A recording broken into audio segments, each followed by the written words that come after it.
Hello viewers, this is Deepak here. आज से हम हमारे इसमें प्लेलिस्ट में रीड वाली प्लेलिस्ट में हमने हिंदी वाला जो था, हिंदी वाले पेपर्स के क्वेश्चंस थे वो हमने कंप्लीट कर लिए थे। ठीक है, कौन से वाले? हिंदी वाले। उसमें हिंदी वाले में हमने अपने पुराने रीड वाले क्वेश्चंस भी किए थे, रीड वाले पेपर के। उसके अलावा यूपी टेट के भी किए थे। ठीक है, यूपी टेट के किए थे, एच टेट के भी किए थे, और उसके अलावा हरियाणा टेट और शायद ओ टेट के या एक टेट एग्ज़ाम और था, उसके भी हमने क्वेश्चन किए थे। तो ये लगभग 4 टेट के लगभग 8 से 10 पेपर्स के क्वेश्चन हमने सिर्फ हिंदी सब्जेक्ट के हम कर चुके थे। ठीक है, उसके अलावा देखिए आज से हम हमारा साइकोलॉजी वाला पार्ट स्टार्ट कर रहे हैं। तो जिस तरह हमने वहाँ पे हिंदी के पेपर सॉल्व किए थे, उसी तरह से आज से हम साइकोलॉजी के पेपर्स जो है सोल्व करेंगे। और सभी जो मैं पेपर यहाँ पे सोल्व करूँगा वो सभी आपके लगभग रीट का जो आपका पेपर होता है, रीट का उसी लेवल के एग्ज़ाम है ये सारे। ठीक है, ऐसा नहीं है कि जैसे मैं कोई सेकंड ग्रेड के या टीजीटी के या पीजीटी के क्वेश्चंस आपको यहाँ पे लेके आ रहा हूँ। वो सारे क्वेश्चंस आपके रीट या इसके समकक्ष जितने भी एग्ज़ाम होते हैं उन्हीं के पेपर हैं। ठीक है, तो ऐसा नहीं है कि वो कोई नए या फिर सेकंड ग्रेड या हाई लेवल के क्वेश्चन मैं आपको यहाँ पे बता रहा हूँ। वही ये क्वेश्चन जो आपके प्रीवियस ईयर में आए हुए हैं और ऑथेंटिक क्वेश्चन है ये। ठीक है, अपन हर कहीं से क्वेश्चन उठा के या अपने मन से बना के नहीं करेंगे। यहाँ पर सिर्फ वही ऑथेंटिक क्वेश्चन करेंगे जो पहले प्रीवियस ईयर्स में पेपर में पूछे जा चुके हैं। ठीक है, तो देखना है यहाँ पे पहला क्वेश्चन, व्यक्तिगत विभिन्नता का सम्मान करते समय एक शिक्षक से क्या आशा नहीं की जा सकती। ठीक है, यानी कि उसको क्या करना है, व्यक्तिगत विभिन्नता का सम्मान भी करना है और उससे क्या है जो आशा नहीं की जा सकती है। तो ये नहीं शब्द का ध्यान रखना, आप नेगेशन वाले क्वेश्चन काफ़ी पूछता है वो आपसे। योग्यता अनुसार समूह में विभक्त करना, पाठ्यचर्या को समायोजित करना, बच्चों को स्वाध्याय के लिए छोड़ देना या शिक्षण विधियों को समायोजित करना। ठीक है, तो इसमें कौन सी चीज़ है जो आपसे मतलब एक्सपेक्ट नहीं की जाती, वो है आपका तीसरा ऑप्शन, यानी कि बच्चों को स्वाध्याय के लिए छोड़ देना। यानी कि व्यक्तिगत विभिन्नता का आपको सम्मान रखते हुए ये चीज़ नहीं करनी है कि आप बच्चों को खुद पढ़ने के लिए छोड़ दें कि बच्चों अपना अपना काम कर लो, अब मैं अपना काम कर लेता हूँ, तुम अपना काम कर लो, और मैं नहीं पढ़ा रहा और तुम्हारी मर्जी पढ़े जो पढ़ लो। ठीक है, तो बच्चे पढ़ेंगे क्या? बिल्कुल नहीं पढ़ेंगे। वो क्या करेंगे, या तो एक दूसरे से लड़ाई झगड़ा करेंगे या बातें करेंगे या कुछ और चीज़ करेंगे, हो सकता है क्लास ही छोड़ के भाग जाए। ठीक है, तो ऐसा नहीं करना आपको, उनको स्वाध्याय के लिए नहीं छोड़ना। ठीक है, या तो उनको कोई काम दे दो जो भी है। इसके अलावा क्वेश्चन नंबर 2, यदि पूनम की कालानुक्रमिक आयु तथा मानसिक आयु 9 वर्ष है तो उसकी बुद्धि लब्धि का वर्ग कौन सा हो सकता है? उत्कृष्ट, औसत से कम, औसत या प्रतिभावान। ठीक है, तो बुद्धि लब्धि आपकी होती है IQ। IQ का फॉर्मूला क्या होता है आपका? मानसिक आयु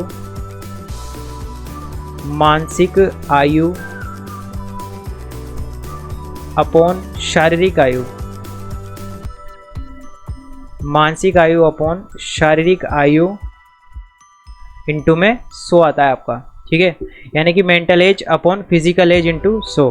तो यहाँ पे अगर हम रखेंगे तो कालानुक्रमिक मानसिक आयु कितनी है उसकी? 9 वर्ष, और कालानुक्रमिक यानी कि शारीरिक आयु भी कितनी है? 9 वर्ष, और इंटू में क्या आ गया? 100, यानी कि बुद्धि लब्धि कितनी आएगी उसकी? 100। IQ कितनी मिली? 100। तो IQ 100 होने का मतलब है तो उसका बुद्धि लब्धि का वर्ग कौन सा होगा? उसका बुद्धि लब्धि का वर्ग होगा आपके औसत। ठीक है, औसत जिसकी बुद्धि लब्धि 100 होती है उसका जो है बुद्धि लब्धि का वर्ग औसत माना जाता है। और 100 मतलब 90 से कम वाले को क्या माना जाता है? औसत से कम। उत्कृष्ट कौन सा होगा आपका? 100 से अधिक। ठीक है, लगभग 120 तक वाला, 110 से 120 वाला, और 120 से 140 या 140 से अधिक वाला क्या होगा आपका? प्रतिभावान। ठीक है, चलो अब आ जाओ क्वेश्चन नंबर 3 पर। निम्न में से कौन से स्वलीनता के लक्षण है? ठीक है, स्वलीनता एक थोड़ा सा आपका मानसिक रूप से थोड़ा सा होता है, कमज़ोर व्यवहार टाइप का। देखिए, कमज़ोर सामाजिक व्यवहार, रूढ़िबद्ध व्यवहार या कमज़ोर संप्रेषण या उपरोक्त सभी। तो इस वाले में आपका आएगा उपरोक्त सभी। ठीक है, स्वलीनता के लक्षण हैं ये चारों। और जो आपका स्वलीनता है ये आपका मनोवैज्ञानिक था युंग ने। ठीक है, युंग था मनोवैज्ञानिक, उसने व्यक्तित्व के कितने प्रकार बताए थे? 3। कौन कौन से प्रकार? अंतर्मुखी, बहिर्मुखी और उभयमुखी। 3 प्रकार बताए थे किसने? युंग ने। कार्ल युंग था आपका साइंटिस्ट, कार्ल युंग या मनोवैज्ञानिक कह सकते हो आप। इसने व्यक्तित्व के 3 प्रकार बताए, अंतर्मुखी, दूसरा था आपका बहिर्मुखी और तीसरा था आपका उभयमुखी। व्यक्तित्व के 3 प्रकार बताए थे, ठीक है। फिर उसके बाद इनमें इनकी विशेषताएं और मानसिक क्षमताएं ये सभी क्या होती है? भिन्न भिन्न होती है। अब इनमें से जो आपके अंतर्मुखी वाले व्यक्तित्व होते हैं, ये अंतर्मुखी व्यक्तित्व में स्वलीनता की प्रवृत्ति जो होती है अधिक पाई जाती है, ठीक है। ये अंतर्मुखी प्रवृत्ति के होने के कारण कमज़ोर सामाजिक व्यवहार प्रदर्शित करते हैं, रूढ़िबद्ध व्यवहार प्रदर्शित करते हैं, या उनकी संप्रेषण क्षमता जो होती है आपके सामान्य बच्चों की तुलना में, जो बहिर्मुखी बच्चे होते हैं उनकी तुलना में क्या होती है? कम होती है, ठीक है। इसके बाद आ जाओ आप क्वेश्चन नंबर 4 पर। क्वेश्चन नंबर 4 में दिया है इसने, मात्रात्मक व्यक्तिगत क्षमता रूपी प्रक्रिया को कहा जाता है, ठीक है। विकास या डेवलपमेंट, वृद्धि या ग्रोथ, संतुलन या परिपक्वता, मैच्योरेशन। मात्रात्मक जहाँ पे शब्द आ गया ना, तो मात्रात्मक शब्द आता है आपके अभिवृद्धि के लिए, जिसमें आपके आकार, लंबाई, भार आदि में होने वाले परिवर्तनों को हम देखते हैं। जबकि विकास किसके लिए उपयोग में लिया जाता है? विकास लिया जाता है आपके गुणात्मक, ठीक है। अभिवृद्धि होती है आपकी मात्रात्मक और विकास होता है आपका गुणात्मक। तो इसमें कौन सा ऑप्शन सही होगा? वृद्धि या ग्रोथ। उसके बाद आ जाओ क्वेश्चन नंबर 5। क्वेश्चन नंबर 5 में इसने पूछा है कि किशोरावस्था में एक बच्चे के उचित विकास हेतु माता पिता तथा शिक्षक निम्न कार्य कर सकते हैं: लिंग शिक्षा का उचित ज्ञान, उचित वातावरण प्रदान करना, परामर्श तथा मार्गदर्शन सेवा की व्यवस्था करना यदि आवश्यक हो, या उपरोक्त सभी। तो उपरोक्त सभी हो जाएगा। निम्न में से कौन क्रियात्मक शोध से संबंधित नहीं है? ये देखो नहीं है वाला क्वेश्चन एक को डाल दिया। क्रियात्मक शोध सिद्धांत निर्माण में सहायता करता है, यह व्यवहारिक समस्या के समाधान में सहायक है, यह त्वरित चिंताजनक समस्या के ऊपर केंद्रित होता है, यह रचनात्मक प्रतिक्रिया देता है, जैसे उद्देश्य और प्रणाली में खुला परिवर्तन होना, ठीक है। तो जो है आपके 2nd, 3rd और 4th वाला तो क्या है? संबंधित है इससे। और जो नहीं है वो क्या है? क्रियात्मक शोध सिद्धांत निर्माण में सहायता करता है। आपके जो क्रियात्मक शोध होता है ना, ये क्रियात्मक शोध जो होता है आपके स्कूल में, जो आपका शिक्षण का कार्यक्रम होता है, शिक्षण का काम होता है, उसमें शिक्षण में आने वाली बाधाओं को दूर करने के लिए इसका किया जाता है। ये क्रियात्मक शोध शिक्षण में आने वाली बाधाएं या आपके शिक्षार्थी से जुड़ी समस्याएं, ये सब चीज़ें आती है। तो इससे आप नए सिद्धांत निर्माण नहीं कर सकते। नए सिद्धांत निर्माण के लिए तो आपको थोड़ी रिसर्च करनी पड़ेगी, तो ये वो वाला क्रियात्मक शोध नहीं है, ठीक है। तो इसमें कौन सा आएगा? आपका पहला ऑप्शन सही होगा। उसके अलावा जाओ क्वेश्चन नंबर 7 पर। क्वेश्चन नंबर 7 में पूछा है, एक शिक्षक अपनी कथा में थॉर्नडाइक के सिद्धांत को लागू करने जा रहा है, निम्नलिखित में से क्या शिक्षक को लागू नहीं करना चाहिए? नंबर 1, बच्चों को तैयार किया जाना चाहिए तथा उन्हें कार्य सीखने हेतु सही रूप से प्रेरित किया जाना चाहिए, ठीक है, ये तो होगा पहला ऑप्शन। दूसरा है, बच्चों को नई चीज़ें सीखने हेतु खोज विधि के लिए उन्मुख किया जाना चाहिए, उचित अभ्यास तथा ड्रिल कार्य कराना चाहिए, जहाँ तक वो शिक्षक को पुरस्कार का उपयोग सही रूप में करने की कोशिश करनी चाहिए, ठीक है। तो चारों में से कौन सा ऑप्शन सही होगा? आपका ऑप्शन नंबर होगा 2, यानी कि नई चीज़ें सीखने हेतु खोज विधि के लिए उन्मुख किया जाना चाहिए। आपका थॉर्नडाइक का जो नियम है, वो थॉर्नडाइक का नियम किस पर आधारित है? थॉर्नडाइक, ठीक है, ये भी आपके मनोवैज्ञानिक थे थॉर्नडाइक। इन्होंने कौन सा सिद्धांत दिया था? प्रयास एवं त्रुटि का सिद्धांत दिया था, जिसको अपन उद्दीपन अनुक्रिया वाला सिद्धांत भी कहते हैं, ठीक है। तो इसमें आपके लिए सीखने के लिए तो है ये सिद्धांत, लेकिन ये आपके अभ्यास पर अधिक जोर देता है, ठीक है। ये खोज विधि पर या आगमन विधि जैसी विधियों पर विश्वास नहीं करता। तो इसके अनुसार आपको क्या करनी है? प्रैक्टिस। तो कौन सा ऑप्शन सही हो जाएगा? खोज विधि वाला, यानी कि ये वाला गलत है, ये नहीं करना चाहिए उस विधि में। क्वेश्चन नंबर 8 है आपका, देखो क्वेश्चन नंबर 8 है आपका, बाल्यावस्था के दौरान अपने तथा दूसरों के दृष्टिकोण में अंतर करने में अयोग्यता दर्शाता है। केंद्रस्थ सेंट्रिज्म, दूसरा है आत्म केंद्रस्थ ईगोसेंट्रिज्म, तीसरा है जड़ात्मवाद एनिमिज्म, और 4th है उपरोक्त में से कोई नहीं। यानी कि बाल्यावस्था के दौरान अपने तथा दूसरों के दृष्टिकोण में अंतर करने में अयोग्यता को दर्शाने वाला शब्द कौन सा है? तो इसमें क्या आएगा आपका ऑप्शन सेकंड, आत्म केंद्रस्थ या ईगो सेंट्रिज्म। ये बाल्यावस्था में एक अवस्था होती है जिसमें अपने तथा दूसरे को दृष्टिकोण में अंतर करने में आप असमर्थ होते हो। ठीक है, उसके बाद आ जाओ क्वेश्चन नंबर 9। क्वेश्चन नंबर 9 में इसने पूछा है, जब कोई बारंबार अपनी कमजोरियों से निकलने में असफल होता है और कुछ प्रवीणता हासिल करता है या साधारणतः अधीनता या अपकर्ष को ज़्यादा बल देने लगता है, तो उसे क्या कहते हैं? हीन भावना। इस तथ्य को हीन भावना किसने कहा? Carl Gustav Jung, Sigmund Freud, Karen Horney या एल्फ्रेड एडलर। तो इन चारों में से किसने इसको हीन भावना कहा? तो एडलर ने इसको क्या है, हीन भावना के रूप में बताया है, अल्फ्रेड एडलर। उसके बाद आ जाओ आप क्वेश्चन नंबर अगला, क्वेश्चन नंबर 10। क्वेश्चन नंबर 10 में देखना, अत्यंत निपुणता पूर्वक अधिगम पद्धति जिस पर बेंडूरा तथा वोल्टर ने क्या दिया है? बल दिया है। पुरस्कार तथा दंड, निरीक्षण युक्त अधिगम या अनुकरण, स्ववास्तविकीकरण या उपरोक्त में से कोई नहीं। अत्यंत निपुणता पूर्ण अधिगम पद्धति, ठीक है, तो इसके लिए किसने दिया था?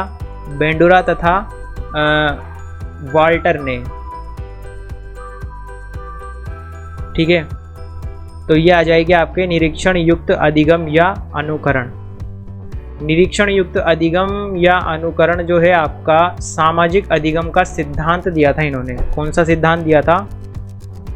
ये बेंडूरा तथा वॉल्टर ने सामाजिक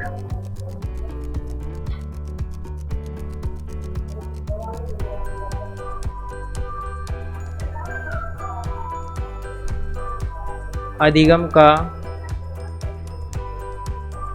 सिद्धांत, सामाजिक अधिगम का सिद्धांत दिया था।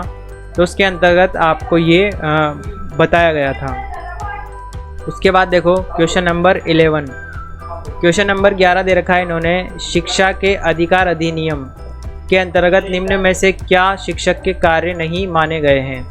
एक निश्चित समय में पाठ्यक्रम को पूरा करना, शिक्षक को खुद को व्यक्तिगत ट्यूशन में व्यस्त रखना चाहिए, तो यही होगा, तो यह नहीं करना चाहिए।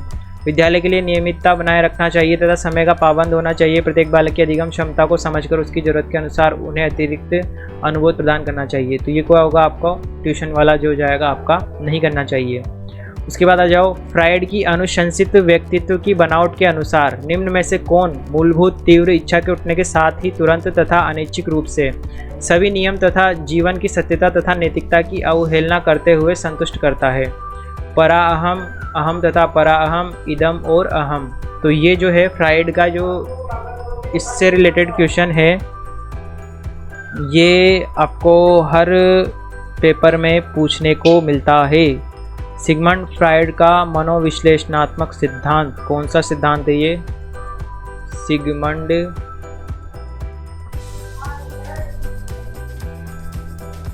फ्रायड का मनोविश्लेषणात्मक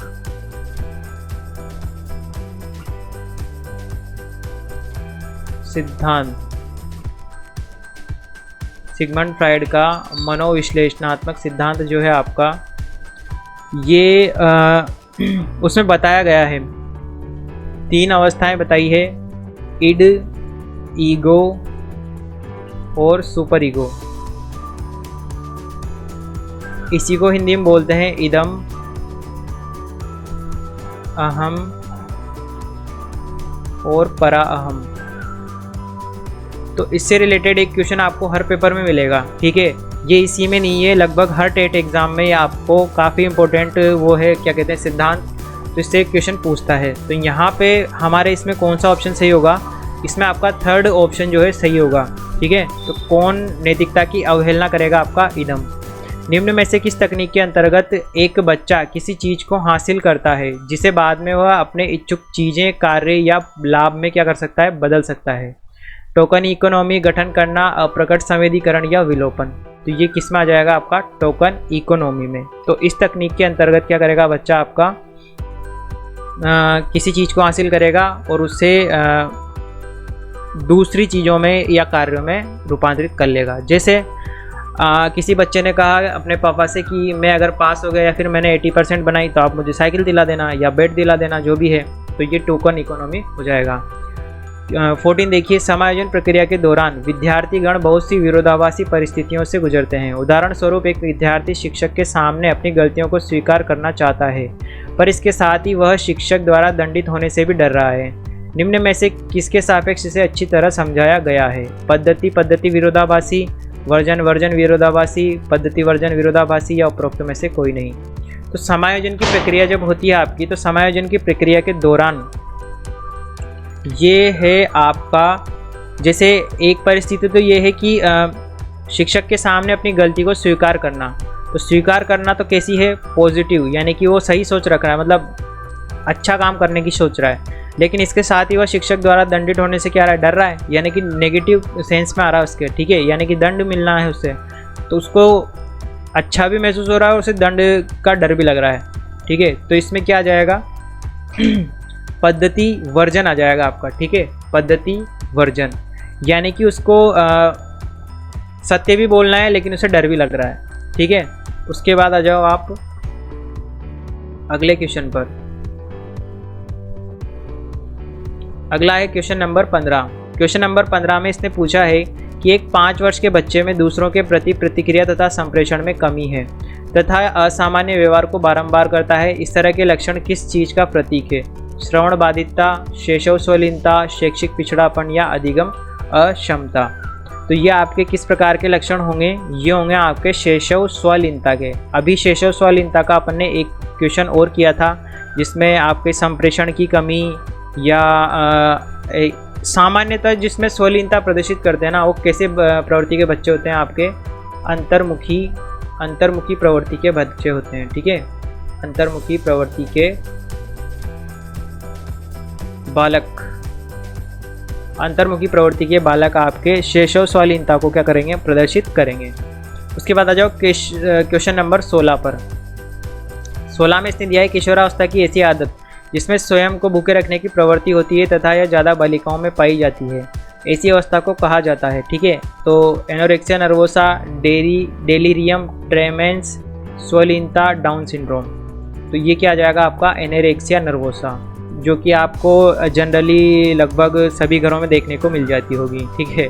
किशोरावस्था में खुद को भूखा रखने की आदत, जिसमें ये चीज़ जो है लड़कियों में ज़्यादा पाई जाती है। जैसे कुछ भी काम हो, कुछ भी चीज़ चाहिए, नहीं मिले तो मैं तो रूस गई, मैं तो रोटी नहीं खाऊं, मैं तो ये नहीं करूं, मैं तो वो नहीं करूं, ठीक है। तो ये वाला जो होता है उनके एनोरेक्सिया नर्वोसा के कारण होता है। उसके बाद आ जाओ क्वेश्चन नंबर 17। निम्न में से कौन सा शब्द दूरदर्शिता के लिए दिया गया है? तो ऑप्टिक एट्रोफी, एस्टिगमेटिज्म, हाइपरोपिया, या रिफ्रैक्शन। तो इसमें आपका जो है हाइपरोपिया जो है दूरदर्शिता के लिए दिया गया है, एक डिजीज़ होता है आपका। सभी ये भी ऑप्टिकल डिजीज़ है, ये भी है, लेकिन ये दूरदर्शिता वाला डिजीज़ जो है ये वाला होगा। सीखने का व्यवहारिक सिद्धांत किसके द्वारा दिया गया है? थॉर्नडाइक, कोहलर, गार्डनर, हल तथा टोलमैन। तो जो है आपका सीखने का व्यवहारिक सिद्धांत दिया था आपका थॉर्नडाइक ने। किसने दिया था? थॉर्नडाइक ने। इसने प्रयास और त्रुटि का सिद्धांत भी कहते हैं इसे। व्यवहारिक सिद्धांत को क्या कहते हैं? एक नाम और है इसका, प्रयास एवं त्रुटि सिद्धांत, ये भी कहते हैं इसको, ठीक है। उसके बाद आ जाओ क्वेश्चन नंबर 19। क्वेश्चन नंबर 19 में क्या पूछा है इसने?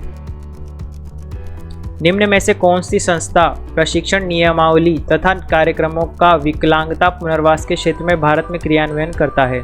राष्ट्रीय अध्यापक शिक्षा परिषद, राष्ट्रीय शैक्षिक योजना एवं प्रशासन विश्वविद्यालय, राष्ट्रीय शैक्षिक अनुसंधान एवं प्रशिक्षण परिषद, या भारतीय पुनर्वास परिषद। इसमें क्या आएगा? भारतीय पुनर्वास परिषद।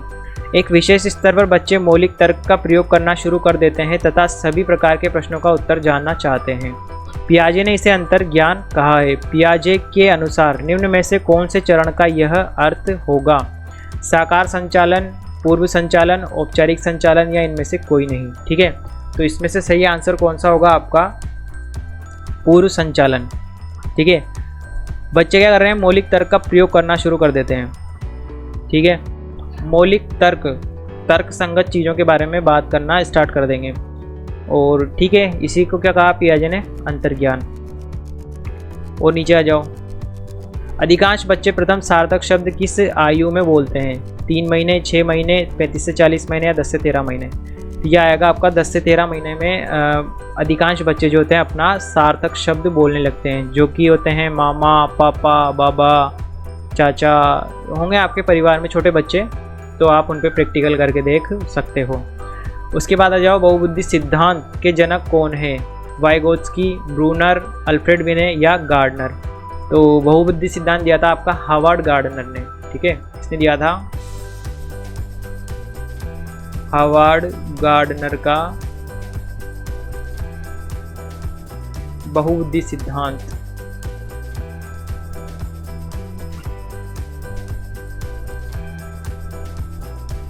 जो किसने दिया था? आपका हावर्ड गार्डनर ने ही दिया था। ठीक है, इसमें जो है आपके 8 प्रकार की बुद्धि बताई गई है। बुद्धि के कितने प्रकार बताए इन्होंने? विशेषतः 8 प्रकार बताए हैं बुद्धि के। इन्होंने कितने प्रकार बताए? 8 प्रकार बताए। ठीक है, उन 8 प्रकारों में कौन कौन से हैं देखना। पहला प्रकार है आपका भाषाई। पहली तो है भाषाई, दूसरी है तार्किक गणितीय।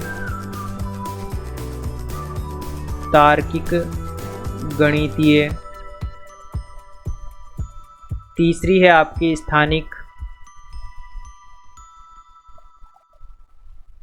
चौथी है आपके शारीरिक। पांचवी है आपके गतिक। छठी है संगीतिक।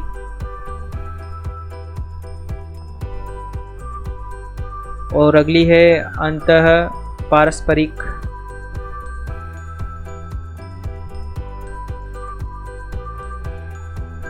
और अंतः वैयक्तिक।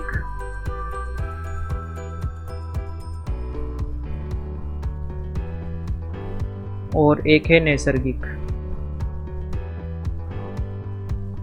ठीक है, इसमें मैंने तार्किक गणितीय जो लिखा है ना, तार्किक गणितीय सेम है। ठीक है, उसके अलावा स्थानिक, शारीरिक, गतिक। जिस शारीरिक गतिक ये एक ही है। ठीक है, ये शारीरिक गतिक एक ही में है। तो ये कितनी हो गई आपकी? 9 की जगह 8 हो गई। तो ये बुद्धि बहुबुद्धि सिद्धांत जिन्होंने बुद्धि के कितने प्रकार बताए थे? आपके 8 प्रकार। निम्न में से किसने सामाजिक रचनावाद दर्शन पर अत्यधिक बल दिया? कौन से मनोवैज्ञानिक ने सामाजिक रचनावाद दर्शन पर अत्यधिक बल दिया? तो वाइगोत्स्की, जॉन डीवी, पियाजे या कोहलबर्ग? तो यह आपके सही आंसर होगा इसका लेव वाइगोत्स्की। इन्होंने अपना सिद्धांत दिया था सामाजिक रचनावाद दर्शन पर आधारित। ठीक है, तो समाज शास्त्रीय सिद्धांत दिया था इन्होंने, एक समाज शास्त्रीय सिद्धांत। क्वेश्चन नंबर 24, निम्न में से कौन सी दृष्टिबाधित विद्यार्थियों के लिए उपयोग की जाने वाली सहायक सामग्री नहीं है? बड़े प्रिंट की पुस्तकें, विशालक कंप्यूटरीकृत पुस्तकें, वाणी संश्लेषक या पाठ्य पुस्तक का अनुपूरक? तो इसमें क्या आएगा आपका आंसर? इसमें आएगा विशालक कंप्यूटरीकृत पुस्तकें। ठीक है, ये आपके दृष्टिबाधित विद्यार्थियों के लिए सहायक सामग्री का कार्य नहीं करेगी। उसके बाद श्रवण में विकृति की माप किस में करेंगे आप? ये करेंगे आप डेसिबल में। निम्नलिखित में से कौन सूक्ष्म चलन कौशल का उदाहरण है? तो ये आ जाएगा आपका लिखना। चढ़ना, कूदना, दौड़ना या लिखना? तो इसमें से क्या आएगा? लिखना। स्कीमा का तात्पर्य क्या होगा? ठीक है, खंडन क्रियाविधि, अधिगम विधि, लंबे समय की स्मृति में सूचना के संगठित पैकेट्स का एकत्रित होना, शारीरिक प्रतिवाद क्रियाविधि? तो इसमें क्या जाएगा? लंबे समय की स्मृति में सूचना के संगठित पैकेट्स का क्या होना? एकत्रित होना। इसके बाद आ जाओ क्वेश्चन नंबर 28, सूचना प्रक्रमण सिद्धांत। बुद्धि को विभिन्न आधारभूत कौशलों में विभक्त करने के लिए जाने जाते हैं, जिसे लोग सूचना प्राप्त करने, प्रक्रमण करने और तर्क देकर समस्या समाधान के लिए क्या करते हैं? उपयोग करते हैं। इस प्रकार के सिद्धांत का प्रतिपादन करने हेतु श्रेष्ठ किसे माना गया है? जीरोम ब्रूनर को, जीन पियाजे को, जेपी गिलफर्ड को या रॉबर्ट स्टर्नबर्ग को? तो इसमें सही किसको माना है अपन ने? यहाँ पे सही माना गया है रॉबर्ट श्रेष्ठ श्रेष्ठ किसको माना है? रॉबर्ट स्टर्नबर्ग को, सूचना प्रक्रमण सिद्धांत के लिए। ठीक है, यह जो सिद्धांत है आपको बुद्धि को विभिन्न आधारभूत कौशलों में डिवाइड करने के लिए जाना जाता है। ठीक है, उसके अलावा जाओ क्वेश्चन नंबर 29। निम्न दिए गए आईक्यू स्तर में शिक्षणीय वर्ग को चुनें। 70 से 90, 30 से 50, 50 से 70 या 50 से नीचे। तो शिक्षणीय वर्ग जो होगा ना आपका, वो होगा 50 से 70 आईक्यू वाले बच्चे। 50 से 70 आईक्यू वाले को बच्चों को आप कुछ ना कुछ सिखा सकते हो या आप अध्ययन करवा सकते हो। जिसकी आईक्यू लेवल 50 से कम है वो जड़ बुद्धि या मंद बुद्धि या मूर्ख किस्म का बच्चा माना जाता है। ठीक है, जिसको आप अधिगम नहीं करवा सकते, कोई भी शैक्षणिक चीज़ नहीं सिखा सकते आप उसे। उसके बाद आ जाओ नेक्स्ट क्वेश्चन नंबर 30 या 30 पर।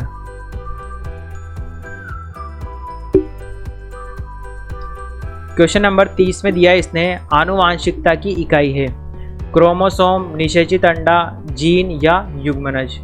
तो ये तो सबको पता है आपको कि आनुवांशिकता की इकाई क्या होती है? आपकी जीन होती है। ठीक है, जीन्स जो होते हैं आपके आनुवांशिक लक्षणों को एक पीढ़ी से दूसरी पीढ़ी में क्या करते हैं? हस्तांतरित कर देते हैं।